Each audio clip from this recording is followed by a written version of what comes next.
अकोला शहरातील खडकी परिसरात रहिवाशी अपार्टमेंटमध्ये सुरू असलेल्या देहव्यवसायावर खदान पोलिसांनी छापा टाकत 3 महिलांसह एका ग्राहकाला ताब्यात घेतले आहे।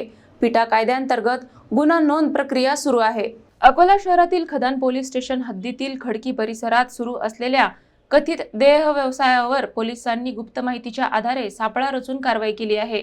संबंधित अपार्टमेंटमध्ये छापा टाकला असता महिलेच्या स्वतःच्या फ्लॅटमध्ये हा प्रकार सुरू असल्याचे आढळून आले। कारवाई दरम्यान 3 महिलांसह एका पुरुष ग्राहकाला ताब्यात घेतले आहे। प्राथमिक चौकशीत या प्रकरणात दिल्ली व जयपूर येथील 2 महिलांना व्यवसायासाठी आणल्याची माहिती समोर आली आहे। या प्रकरणी अनैतिक देह व्यवसाय प्रतिबंधक कायदा अर्थात पिटा ऍक्ट अंतर्गत गुन्हा नोंदविण्याची प्रक्रिया सुरू असून पुढील तपास पोलिसांकडून करण्यात येत आहे। ताब्यात घेतलेल्या महिलांच्या सुटकेसंदर्भात तसेच समुपदेशनासाठी आवश्यक कायदेशीर कारवाई करण्यात येणार असल्याचे पोलिसांनी स्पष्ट केले। ही कारवाई पोलीस अधीक्षक अर्चित चांडक, अतिरिक्त पोलीस अधीक्षक चंद्रकांत रेड्डी आणि शहर उपविभागीय पोलीस अधिकारी सुदर्शन पाटील यांच्या मार्गदर्शनाखाली खदान पोलीस निरीक्षक मनोज केदारे व त्यांच्या पथकाने केली। परिसरात या घटनेची मोठी चर्चा सुरू आहे।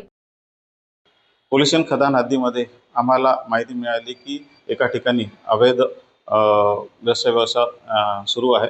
त्या ठिकाणावरून त्या माहितीवरून आम्ही आदरणीय पोलीस अधीक्षक अर्चित चांडक सर यांच्या मार्गदर्शनाखाली आम्ही रेड केली असता त्या ठिकाणी आम्हाला 3 महिला मिळून आल्या, ज्यापैकी जी महिला एक कुंटनखाना चालवते, एक महिला व इतर 2 महिला आणि एक ग्राहक असे आम्हाला त्या ठिकाणी मिळून आली। आम्ही रेडमध्ये परीक्षाधीन सहाय्यक पोलीस उपअधीक्षक आदरणीय ईशानी मॅडम, उपविभागीय पोलीस अधिकारी आदरणीय सुदर्शन पाटील सर व स्टाफसह आम्ही त्या ठिकाणी रेड केली असून आमचा पुढील कारवाई सुरू आहे।